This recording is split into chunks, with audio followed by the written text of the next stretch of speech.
At your convenience, sir. Clerk, call the roll. Glenn Whitley, County Judge. Roy Charles Brooks, Commissioner Precinct 1. Present. Andy H. Wynn, Commissioner Precinct 2. Here.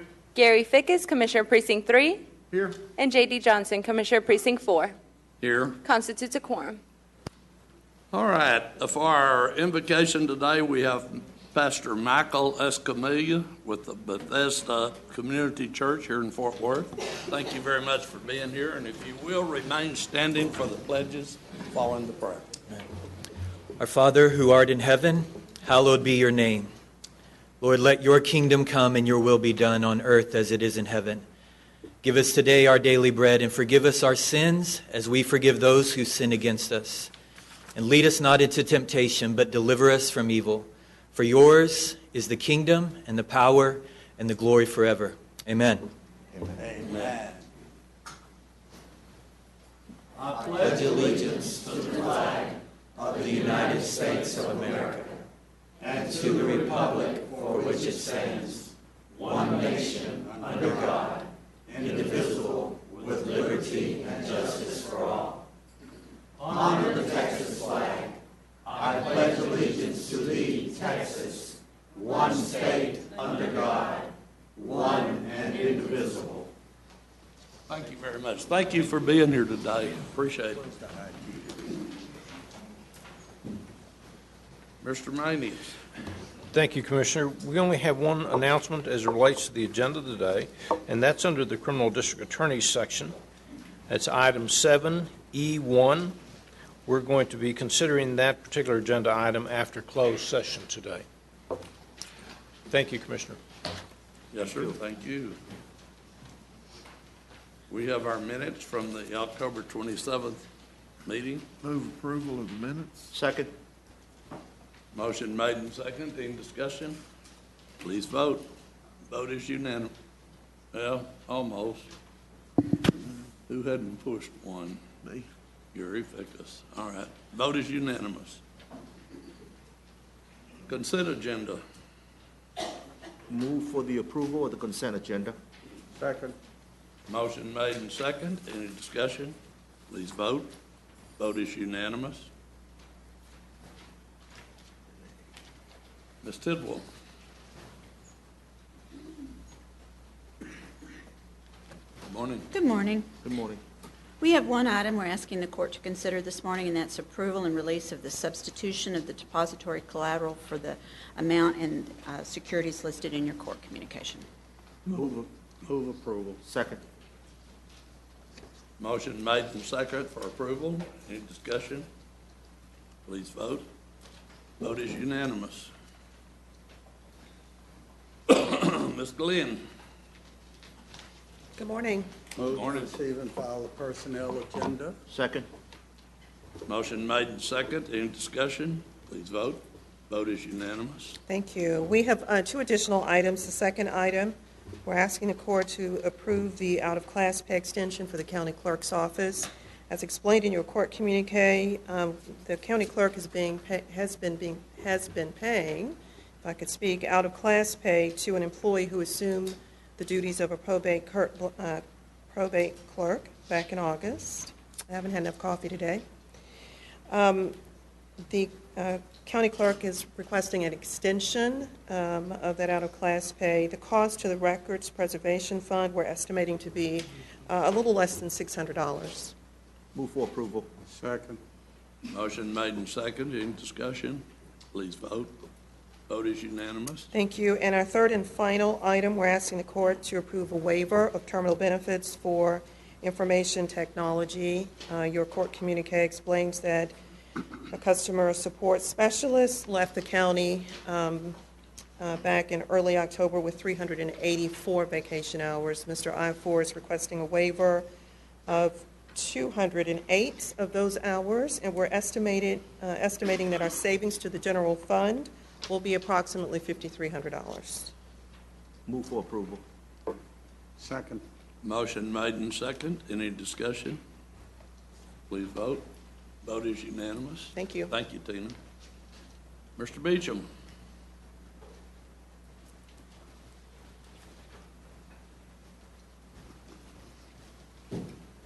Good morning. Morning. Good morning. Just as a reminder to the court and those in the audience, the third floor, the best floor, are serving chili today. Judge Swearingen, I understand, is serving hot dogs and buns. And just a reminder of our motto, less buns means more meat. We started at 11:30, we'll serve till we're sold out, and let's have a big turnout for United Way. Is this roadkill chili? No, sir, no. It's close to roadkill, but not. We have a new. That roadkill last year. We have a new choice this year. New recipe. Two choices, two recipes. We have 3 items for your consideration this morning. Our first item is a bid award recommendation for bid 2016-002, submitted for the purchase of a digital X-ray system for the Public Health Department. Recommendation would be toward the low bidder on a per enterprise basis, Swissway International. Move approval. Second. Motion made and second to approve. Any discussion? Please vote. Vote is unanimous. Item number 2 is another bid award recommendation for bid 2016-005, submitted for the purchase of additional on-base licenses and services for existing on-base systems. Recommendation would be to award on a per enterprise basis, awarding to Record It Incorporated. Move for approval. Second.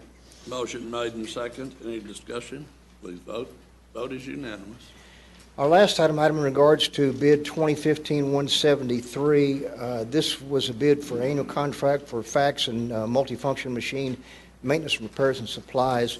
This was brought to Commissioner Court on September 22nd, 2015. This was a new vendor. We actually received a letter from them 30 days after it was awarded in court asking that they be relieved of their contract with the county. With that in mind, we would request cancellation of the award to TIC Express, ask that they be taken off our bidders list for a period of 2 years, and award the next primary Office Store Depot for sections A, B, and C. Did you explain to them the consequences of their request? Yes, sir. We actually conducted a meeting with them, and they nodded yes, they understood, and apparently no, they didn't. But we did have a meeting with them and made them aware of the consequences. Move approval. Second. Motion made and second to approve. Any discussion? Please vote. Vote is unanimous. Thank you. Thank you. Under interlocal agreements, I have an interlocal agreement, item 7K, 1A and B. I'll move for approval. Second. Motion made and second. Any discussion? Please vote. Vote is unanimous. Any appointments today? I have an appointment. Yes, sir. Appoint Rebecca Barksdale to the City of Euless Tax Increment Financing Reinvestment Zone, number 4, Midtown TERS Board of Directors. Second. Motion made and second. Any discussion? Please vote. Vote is unanimous. We have our claims. Move approval of the claims, including the addendum. Second. Motion made and second. Any discussion? Please vote. Vote is unanimous. Briefing, Mr. Manius. Thank you, Commissioner Johnson. We have one item to bring to the court this morning. It's item A. It's a presentation by juvenile probation. Mr. Turner is here to address the court at this time. Good morning. Good morning. Good morning, Randy. I wanted to take some time this morning, and I was going to share with you, this is all the legislation. I do not plan on covering all of this that impacted juvenile justice during this last session, but I won't cover all of those things. As the court knows, there's been a lot of conversation activity around the whole issue of truancy and school attendance and school engagement over the past few months since the session took place. And so I want to share with you just a little bit of information about some things that our department became involved in that we believe has direct relationship with this issue around truancy, and then also share with you some of the requirements under the truancy reform bill that are a part of the bill and expectations that are out for the state. And so I want to start with just a little information about some of the things that we have been involved in over the past few years related to school-based prevention and early intervention. There were some initial reforms that took place through the state juvenile justice system back in 2007, and since that time, there's been an increasing interest in addressing more and more in the area of prevention and early intervention, and the state granted funds for prevention and early intervention services to probation departments to divert youth primarily from the juvenile justice system. That was the initial intention. TJJD, the Texas Juvenile Justice Department, started providing state aid for local probation departments in the spring of 2012 and solicited proposals from across the state of Texas. This is one of the very first times the state juvenile system had allowed local probation departments to actually spend money on prevention-related services for kids outside of our direct jurisdiction. So we were one of several departments across the state that were awarded initial funds, and our interest and our intention was, I believe everyone knows, that the juvenile jurisdiction in the state of Texas is between the ages of 10 and 17, or 10 actually and 16. At their 17th birthday, they're adults under current law. So we wanted to focus our energies on providing services for kids prior to their jurisdiction under our system and truly do prevention, try to do some things that would help kids stay out of the juvenile system, and that was certainly what part of the reason for the funding was about. So we focused our energies on doing true prevention with kids before they came to our jurisdiction, and so we sought collaboration with community leadership to find a way to support children and families who are at risk. So what we did is we developed initially back in 2012 a collaboration with Fort Worth ISD. Vicki Warren is here with me today from Fort Worth ISD. She and Michael Steinert with the district have been very actively involved with us on this project. And so what we did, we focused our initial energy on a program model to develop a family and school engagement program to work with children who are referred to the Fort Worth ISD's disciplinary alternative education program at the elementary level. We are working through this model with kids from kindergarten up through the 4th and 5th grade. Shaquita Burrell, also here with me. She is our family and school engagement coordinator, and she actually houses at the elementary level Fort Worth ISD DAEP program. As I mentioned, we focus our energies on 4th, 5th, and 6th grade students and their families who are referred to that program. We provide intensive case management, individualized intervention, and clinical support to the district staff as well as those families who attend there. And we've tried to connect those kids to existing family services, existing community services, and then help those kids transition back to their home school. A part of the grant and part of the component is that we can do 30 to 60 day after follow-up after the kids return to their home school. And then we work very strongly to develop a family voice and advocacy for that young person with the school system and other community providers. I wanted to share with you some quick numbers and outcomes that we've seen so far. Again, we started this program in 2012, early 2013. In 2014, you can see there we had 40 children with their family members participate. In 2015, you see roughly the same number of families. We've had a 65% success rate in 2014. 2015, we've enhanced our successful completions, and you can see we still have some kids. Had some kids pending each of the programs, but we're very pleased with what we've seen so far. The other thing we looked at is re-referral to the DAEPs. You can see a small number of kids were re-referred. We've had some attendance improvement with those kids. Based on the survey we do with the families, we've strengthened their family relationships. We've increased by 100-fold the kids' linkages to community-based resources, and we've also increased protective factors. Our biggest goal with this project was to not have kids referred to our system, the juvenile system, and so far we've only seen an 87%, or we've seen this 87% success rate with keeping kids out of our system. So we feel very positive about we're making some headway, and we're working with Fort Worth ISD to assist us further with that. Does that mean that 13% of the kids who went through the program have had to be referred? They have bounced up against us, yes, sir. Once they hit our jurisdiction of 10, then we have had some referrals to us after they've gone through this program. That is correct. Yes, sir. Okay. The other project that we've worked on through additional reform and additional work and additional legislative intent was a program that was really attempting to address what has been commonly called across the country the school to prison pipeline.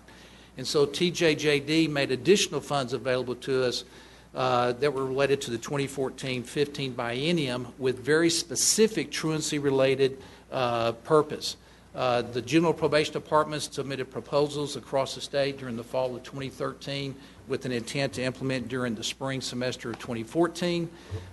Because of some expressed interest that we had received from Arlington ISD, as well as Arlington being one of our historical higher referral areas from the county, we established a proposal with Arlington ISD. We were fortunate to be one of 3 probation departments across the state that received grant funding. We were the designated urban county for funding, and we received just over $220,000 for the annual funding for an intervention service with Arlington. From Arlington, we have Tori Sisk and Anna Lee, who are part of our partnership with this project, and we've been working on this project for the past couple of years. Again, key component here was to address chronic absences, school tardiness, and again, we really wanted to focus on kids prior to their coming to our jurisdiction. So we started with kindergarten again with those students, and we worked through 8th grade with the Arlington district. Again, this is based on assessment, case management, connecting kids and families to the most appropriate intervention possible, using school resources, community resources, and then we contract for some additional services. Interventions encompass a wide range of activity, everything from getting the family a clock to make sure they get to school on time, to helping them with transportation support. What we're learning, truancy is not an easy issue. Truancy is not a one-size-fits-all issue. Have a lot of issues going on there, so we have tried to meet the entire continuum of potential interventions that helps families up through and including trauma-informed mental health intervention where needed. The emphasis has been at school, on time, every day. That's been our slogan, if you will, about how we're trying to work with these young people and children and families to get there. We established a governance committee made up of Arlington ISD board member and their administrative staff, particularly Michael Hill with the district, the 2 justice of the peace, the 2 constables, the commissioner's office, Commissioner Wynn's office, and then my staff are a part of that governance committee. Again, I wanted to share just a few numbers with you. We've grown the program since we implemented in the spring semester of 2014. You can see there that we have seen a significant increase in our successful completions. Like in any startup, it takes time to get things up and running and moving. So we're very pleased with our success rate in getting kids through our program and what's going on with the district. We're still looking at data that the district is going to provide for us. I broke it out just a little bit further here from 2014 and then by semester in 2015. You can see that kids are being promoted to their next grade. There are very few are being retained. There are a few who are not enrolled. After being involved in the program, they have moved or gone to elsewhere. And then we've been looking at unexcused absences since this goal was to deal with the issues of truancy. We are seeing progress in some areas, not as much progress in other areas. But again, we are running the data, and we're really trying to look at data to see how we're doing. Again, the goal is to keep kids out of the juvenile justice system. Again, not all these kids are eligible because we start with kindergarten age kids. But of the kids who were eligible for juvenile justice referral, you can see that over the past 3 semesters, we've only had 6 young people referred to us, or just 3% of the kids have been referred on to the juvenile system. So again, we believe we're seeing some significant progress with the work that we're trying to do in these 2 areas. Now, that being said, this is the big issue that kind of brought this to a head, is this truancy reform bill that was passed last session, House Bill 2398. And so I wanted to just highlight what are the key components of this. Is certainly, again, we could talk for days about the dynamics of this bill. But I want to highlight just a few things. It decriminalizes truancy or failure to attend school, and it takes it from a criminal offense to a civil offense, just providing some additional opportunities for those kids and families to deal with records as history goes forward, or as time goes forward. It establishes a new framework to hold students accountable for missing school. It created a whole new piece of the family code, specifically related to truancy courts. So the total new system that had never been in existence before. It does keep the JP and municipal court judges in charge of truancy cases. That did not change, and it does remain. They do continue to have remedial options to deal with conduct that was dealt with during the previous or under previous law. There is still a crime of parenting contributing to non-attendance, and there is a graduated fees. Those fees were reduced, but there are fees that can be levied against those parents for contributing to non-attendance. It does strengthen the guidelines for truancy prevention and intervention that is required by the local school districts, and that is a huge component that's been added. The truancy referrals to juvenile probation and juvenile court, my department, our juvenile court in Tarrant County, can only be made after numerous multiple attempts to address truancy is there, and that is all spelled out again in the legislation. And one of the bigger pieces is it does require expungement of past failure to attendance and truancy conviction records, because again, those were under a criminal record, so now it allows for those to be expunged, which is very important for those kids' future. The last thing I wanted to share with you is the schedule that is required by the new legislation, because there are some very specific requirements that are part of this. This Section 10 applies to any county with 2 or more courts hearing truancy cases, which Tarrant County does, and 2 or more school districts. So obviously we have 2 or more districts in our county. The activity that is required is the county judge and the mayor, the municipality with the largest population, is supposed to appoint a committee to develop a plan and policy, and that group is supposed to be established by January 1st of 2016. The committee is then to recommend uniform process and policy to address procedures and components related to truancy, and that is supposed to be developed by May 1st of 2016. The committee's officer, presiding officer, appointed by the county judge and the mayor, is supposed to then report to those 2 individuals about their progress or the process that the districts have been a part of, and that's supposed to happen by December 1st of 2017. And then Section 10 of this bill expires January 1st of 2018. So bottom line, I believe that the goal is that certainly the legislative intent was to have counties and school districts take a much more active role with truancy, provide intervention and process to help keep kids in school where they need to be, and there is an expectation that plans are developed at the county level to ensure districts are working together. So what is next? We've established a strong foundation. You may remember that a couple of years ago, actually about 3 years ago, there was a large push by our county. Les Smith in the administrator's office was very actively involved with numerous people across the county to look at this whole issue that involved, as you will recall, a study through the National Center for School Engagement. And we have a great deal of data about how we can proceed.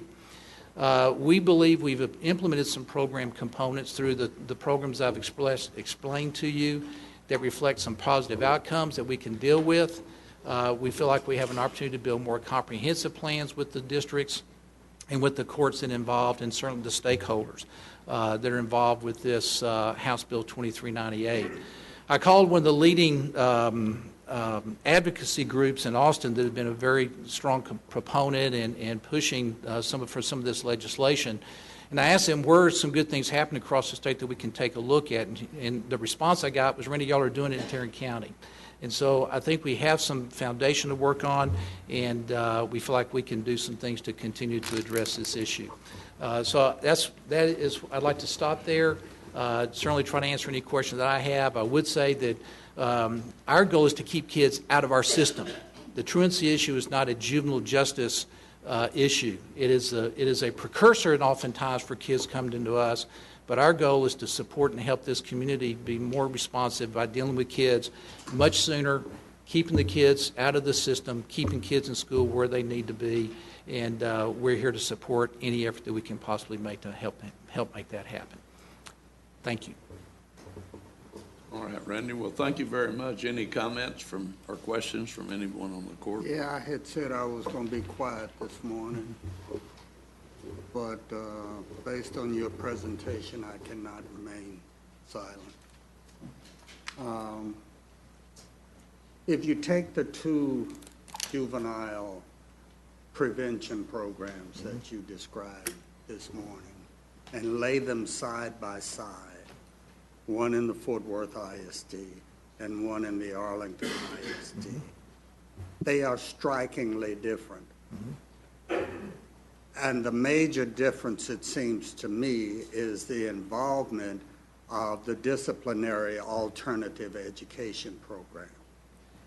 Once you send a kindergarten, first, second, third grade kid to an alternative education program, you're going to see what is demonstrated in the statistics of these two programs. You're going to see a lower degree of attendance, a lower degree of success rate in the program, and a higher rate of referral to juvenile probation. Yes, sir. Some problems ought to be able to be handled at the campus level, especially with kids younger than 10. Absolutely. There's another striking difference, and it is not expressed, it is not tracked by your statistics. But I would, I dare say that the overwhelming majority of the kids who are referred in the Fort Worth ISD are African American. And the overwhelming majority of those referred in the Arlington ISD are not. And in the middle there, you have that alternative education program. It would seem to me that smart people, and we hope that our educators are smart people,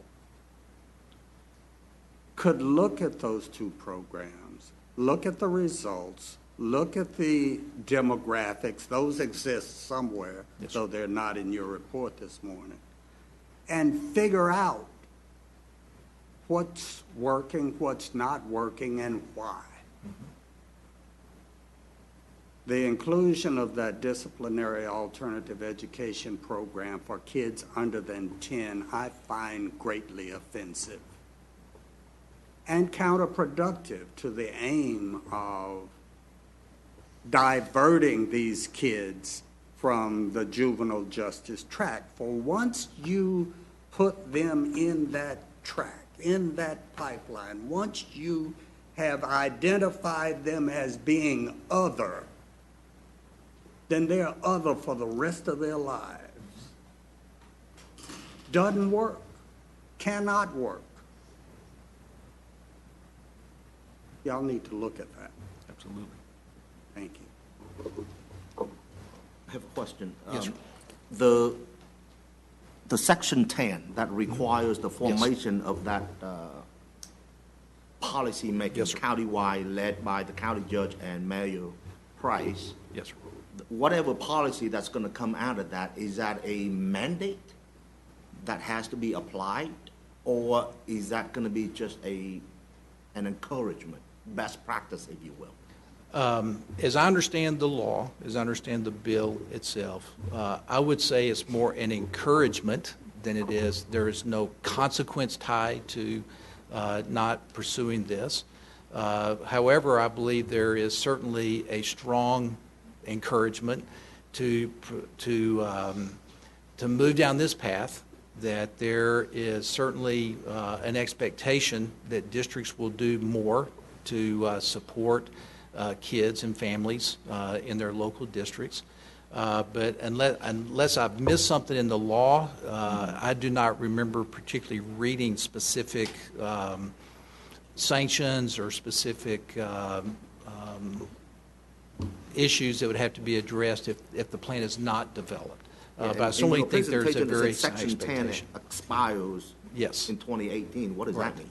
Well, And then after the expectation 2018? is that the plans will be developed, there will be activity around developing these plans, and that the counties across the state, or actually not the counties, but the districts and the courts who are tied to these plans will be effectively implementing what the intent was from the bill.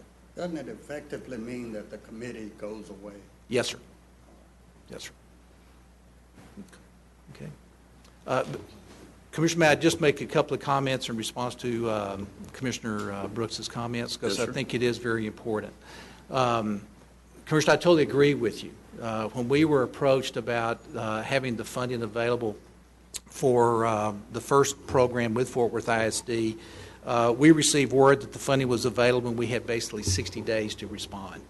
And so when we first started looking at where could we have some really positive impact, we felt like the DAEP through the Fort Worth ISD was going to be one of our first opportunities to connect with a program, because you're right. Those kids, if you look at the research, once those kids get disenfranchised from school, it then becomes an opportunity for them to further penetrate the school disciplinary system, our JJEP, and certainly the juvenile system. And so we felt like that was a quick opportunity for us to engage with a major partner with us in Tarrant County and with the district to try to provide some intervention and services. It's maybe not the best fix, and I certainly support and totally agree. And as we've worked with both Fort Worth and Arlington ISD, has really been pushing that the schools have got to do more in the area of keeping kids connected with school, with community, in order for those kids to be successful.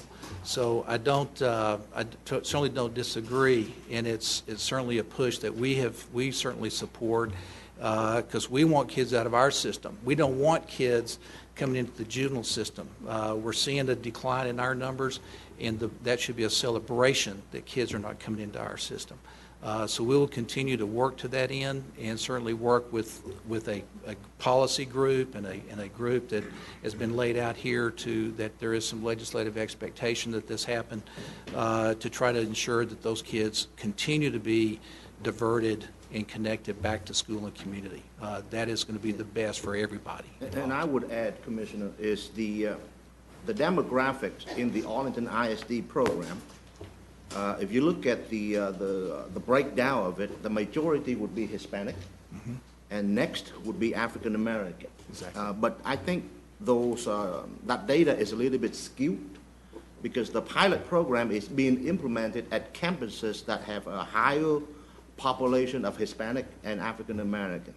So even though the data does show that there is a higher percentage of Hispanic and African American, but keep in mind that this program is right now being piloted at campuses that have a much higher population of those two communities. So we have to keep that in mind when we move and expand the program. Absolutely. What I keep in mind, Commissioner, is that on the one hand, in one program, you're buying kids alarm clocks.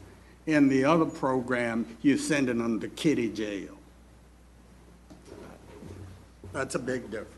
And I agree with you. I think the focus of truancy prevention should be empowerment. Absolutely. Empowerment with the kids, and the focus should be around the family. Exactly. And building that infrastructure of support, which is Absolutely. the family.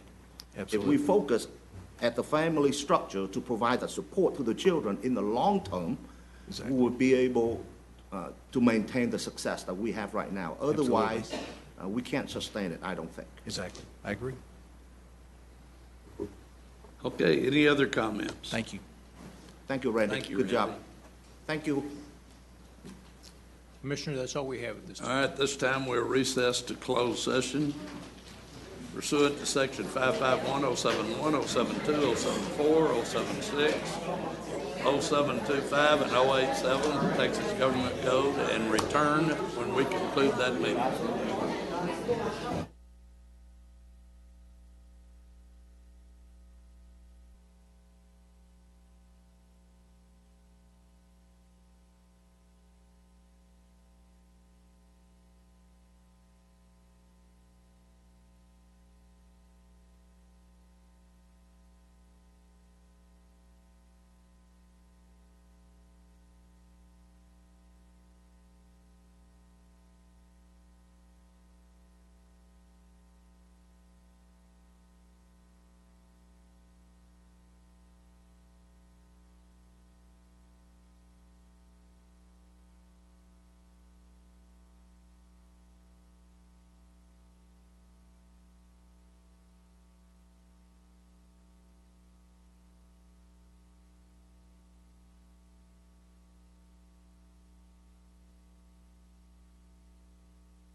Thank you, Commissioner Robert Browder. I'd like to ask the court to approve the settlement agreement that has been prepared. It is in the civil service case number 15-05. Ahmad Mouchelet was the appeal of his suspension, and it is the settlement that was agreed to and worked out between me and his attorneys, and it sets out the obligations and concessions and agreements of all parties in the document. What we would also like to include in the order is that you request and authorize the county auditor to issue any final payments as it relates to this settlement prior to first appearing on the claims register. So moved. Second. Motion made and second. Any further discussion? Please vote. Vote is unanimous. Thank you. That's all we have at this time. This meeting's adjourned.